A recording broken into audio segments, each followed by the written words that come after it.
FAL. And as does this guy as well.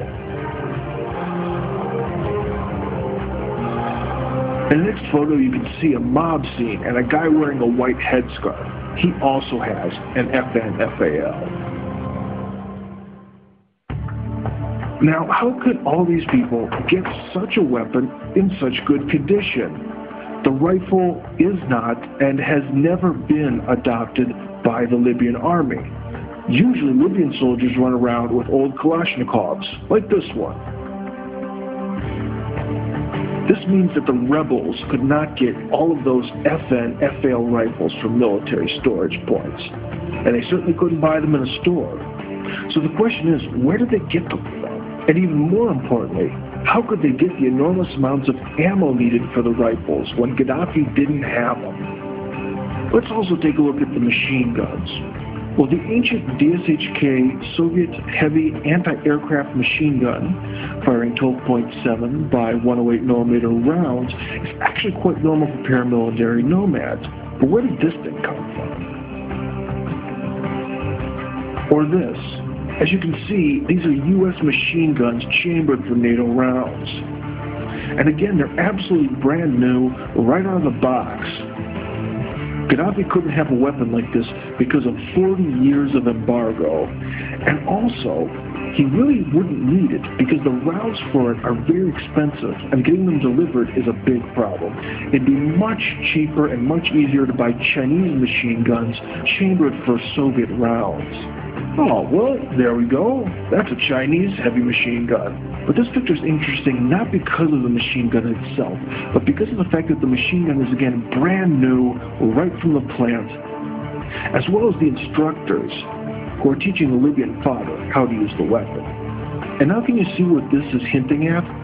Normally, machine guns don't come with their own instructors to teach you how to use them.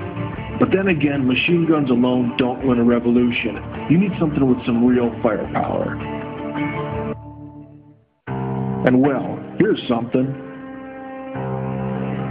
This is an MP-80S man-portable air defense system. Each one of these costs big money on the black market and requires a qualified professional to maintain them. And so that's why we can see an instructor here. The guy teaching the Libyans to manage this high-tech device sure doesn't look like one of them, does he? And here we can see a joker running around with a U.S. Army pistol and a NATO Kevlar combat helmet. Now, how could he get all this? From Gaddafi's military storage? Come on. But most of all, I like this picture. And what do we have here? Two natives holding a crate of 106mm rounds for the recoilless M40 rifle. The native bin Laden among them points to where to carry the crate.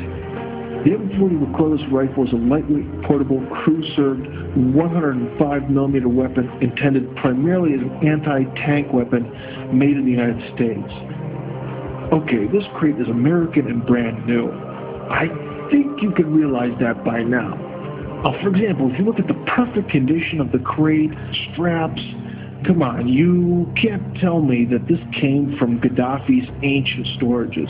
Excuse me, but if you still think this, I doubt the adequacy of your perception of reality, sir.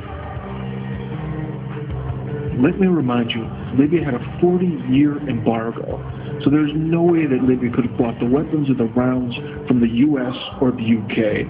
It's purely fiction. And by the way, here you can see the recoilless M40 itself. As you can see here, the rifle and the Toyota mini truck don't really give you the impression of a scrappy rebel force fighting for freedom.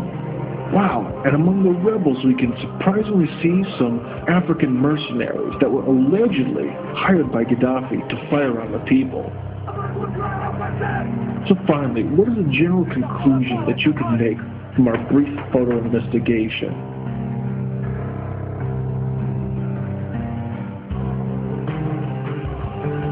Well, we can see a lot of brand new NATO weapons, foreign instructors, American ammo, new uniforms and equipment, and a suspiciously large amount of non-Libyan mugs.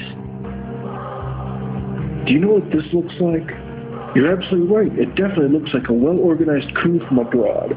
The foreign managers have brought the people, provided the brand new weapons, instructors, and equipment, all to the young people in Libya. Naive young people who work for free drugs, dope, and just the rush of being a revolutionary. Well, maybe you still don't believe me. You've taken a look at all the photos, and there's still some doubt. Well, let me show you one last photo. This is what a real desert fighter looks like. No clean NATO weapons, no shining brand new American ammo from unopened boxes, and no Kevlar vests from Europe. Just some rags, an old gun, an axe, and the will to fight. That's what you see there, and that's what everyone fighting should look like. So what's your opinion now? Do you really think all those people in the previous photos are real common demonstrators? What do you think?